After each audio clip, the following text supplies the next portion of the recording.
Hi sweeties, how are you doing? Welcome to Naya Same. If this is your first time of coming across this channel, sweetheart, kindly smash that subscribe button, turn on the notification so you get notified each time I upload, and please give this video a thumb up. I appreciate you all so much, and I am saying massive shout out to every one of you for all the love and support you all give me. I am grateful. Please ignore whatever that is going on in my voice. I am still battling with a lot. Yeah, so today we're talking something really very important. And Dixon White really came with a lot of facts. When they say there is nothing like white privilege and all of that, and he used Obama as a case study to make his facts. And he started by saying that just imagine if Obama had a 34-count indictment, criminal indictment, and a felony indictment, and he was accused of 9 women and white women sexual assault against women. Would that have mattered? And he went further to say that Trump had all this, but he was still a president. Right? And what if Obama, had something like this? Would he have, won that, become the president of United States? And another lady also made her own fact about white privilege, how black people grow up so fast. Very fast, because the system will not let them grow slowly, right? As a black person, all your sense organs are very, very active, like at a tender age, because of rate and season, right? And she went further to say that as a white person, she has less chances of having complications during pregnancy or childbirth. But it is not the same for a black person. That the system has made it better and great for them, but not for other people. And that she cannot imagine what black people and people of color go through because of their skin and the rest of them. They went on to make so many facts, fact upon fact. And you know what? Stay close to the screen. I am just going to roll this clip. We'll come back to talk about it. I absolutely want to read all your comments. Let me know what you all think, and straight up, I am rolling the clip. Another white buddy of mine came up to me today and he said, "You know what, Dixon, white privilege ain't real, man." And I said, "You know what, you're right. We had a damn black president here in America for 8 fucking years, buddy." And he said, "You goddamn right." And I said, "You know what? Just imagine that if Obama had a 34-count indictment, criminal indictment against him, a felony indictment, it wouldn't have mattered. And what if Obama was accused as a black man of 19 women, white women, sexual assault against white women, and even a 14-year-old little white girl? It wouldn't have mattered. And what if Obama was an insurrectionist? What if Obama told 20,000 lies? What if Obama, God, had a lie during the pandemic, cost hundreds of thousands of lives? It wouldn't have mattered none. Yeah, and imagine if Obama had said racist things against white people. It wouldn't have mattered. Imagine if Obama had a Stop White Act, an anti-white act, where he banned everything white, no white history in the schools. We're going to have a book banning. We ain't going to allow any books to be published that's about white in the schools. Ain't no white contributions, ain't no white history that you can teach or learn. And if you do, it's a felony. And there ain't nothing wrong with Trump. Even though he did all them things, he's still a great man. And even though Trump had no respect for upholding the Constitution, the only thing he tried to uphold was himself. Even lied and cheated when he lost the election. Lied and cheated his way his whole entire life. Now, if Obama had have done just one of them things, do you think it would have mattered? What almost got him was that goddamn beige suit. He wore that thing, man. White America just shit all over himself. He had that beige suit. That's the biggest scandal he had. But yeah, you're right, buddy. That fucking white privilege, that's a great big fucking lie. Obama didn't have to be perfect in every way to get elected to the presidency. Now, white people do. Well, hopefully you get my sarcasm, but seriously, folks, why has this country elected two people that are such degenerates as Ron DeSantis and Donald Trump? Ron DeSantis, a man who has the fascist stylings of 1930 Germany. Nobody in America is more Hitler-esque than Ron DeSantis, who's basically destroyed the state of Florida in a few years, where civil liberties are gone. Travel warnings from 4 or 5 different prominent organizations to not travel in Florida, especially if you're a straight white Christian man. You're the only one that's safe. This is white supremacy and fascism happening in our country and in many other states. I'm asking you, how can such degenerate men be elected into office? I'll tell you why. Because they reflect who we are. They represent the principles that this nation was built upon. The principles of white supremacy. The principles of colonizers. The principles of enslavers. The principles of people who robbed, raped, and committed genocide against indigenous people. That's who we are today. That's who we always were, and that's who we are today. And that's why we have no principled leaders in this country. That's why we elect the most inhumane, disgusting degenerates that we can. People like Ron DeSantis and Trump. Those are the people, the liars, the narcissists, the fascists, the racists, the most sick, low-life, foul people you can imagine is who might continue to run this country. Why? I just told you why. Because that's who we are. Because we have never dealt with the immorality of who we are and what we've done and what we're doing. We have never, we stopped slavery, Emancipation Proclamation, right? Did we ever deal with our racism? Did we ever deal with white supremacy? No, we did not.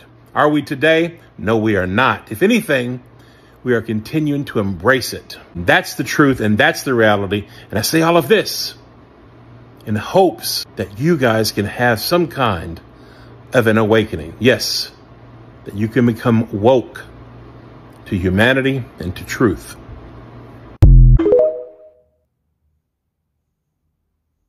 White privilege doesn't apply to me because I didn't grow up with money. That's a phrase that I've heard a lot of people say. I like to then ask those people to imagine what their life would have been like if they had lived the exact same life, just as a person of color. You see, being white in a systematically racist country already puts you one step ahead of people of color.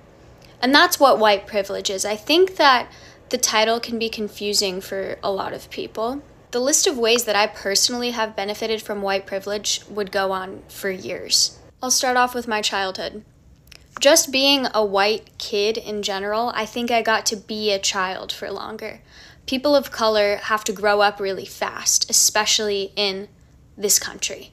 The color of their skin is something that people of color have to think about every single day, and it's something that I rarely have to think about. When you're young, I feel like white kids get treated like kids for longer. By teachers, by older people in society, by everyone. Children of color are not treated with the same kindness in a lot of situations. I think about when I was a teenager and I was really rebellious and I got into trouble. I got into trouble with the cops a lot.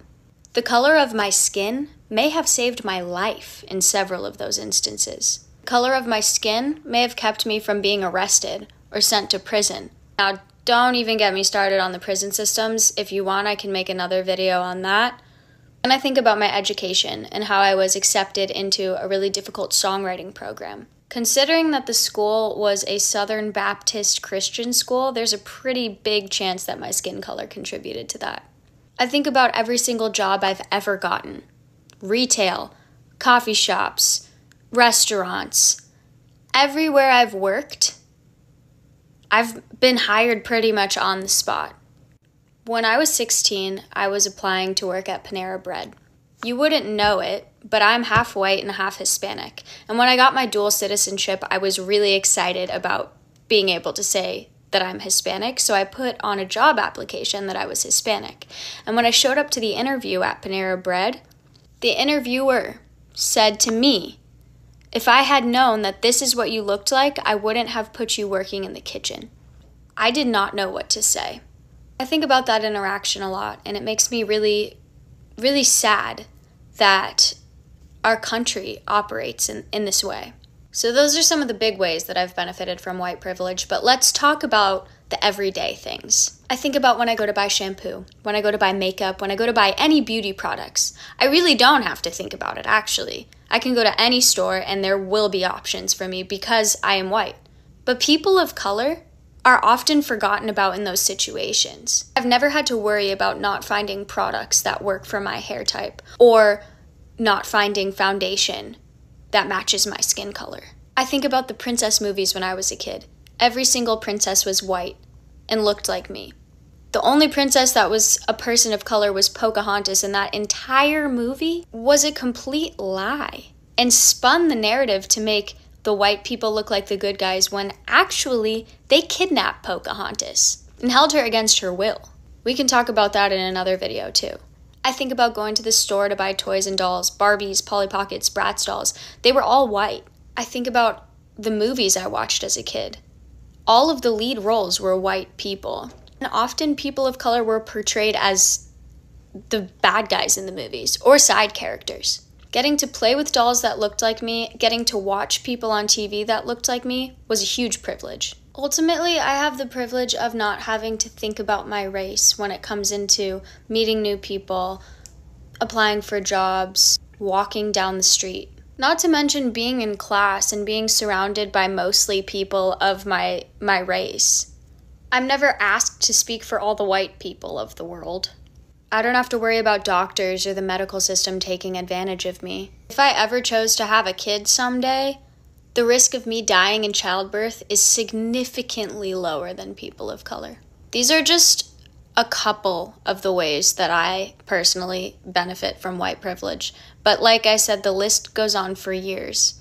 I think about my own prejudices and how I have to work every day to fight the racism that's ingrained in my head just from living in this society. I hope this can maybe spread some knowledge or awareness, or I don't even know. I hope this helps. Yeah, both of them talks about white privilege, but they don't want to accept that. Each time you talk about white privilege and they tell you, I am white and poor. And I am like, okay. And you all heard them real good. Dixon White came from his own angle, using Obama as a case study, and then connected to what is happening right now, Trump and Ron DeSantis. You all know what is going on in Florida and some other states. And as I speak to you right now, I don't know really. I really don't know how a 44-year-old person can be this evil. I mean, because Ron DeSantis is young and so evil. I don't know what's going to happen when he is older. I mean, it's going to be really more evil. And yeah, when you are a person, especially when you are a black person, you grow up very fast. Yeah, because that's how the system made it. If you don't stand up for yourself, if you don't grow up real good, I mean, you are, or grow up real fast, the system is going to leave you behind, you know? Because growing up as a black person, there are so many things you really have to fight, starting from a very tender age till whenever. I mean, as you are growing, you are fighting so many demons. You all understand what I am saying. But then they come to tell you that there is nothing like white privilege. There is a video that I watched, and they were asking some representatives, I think which states, to denounce their whiteness. They refused. They refused. And then they tell you that there is nothing like white privilege. You know? It's really hits hard when you hear things like this. And this is where I am going to draw the curtain. Thank you all so much for all the support. See you all in my next video. Bye for now.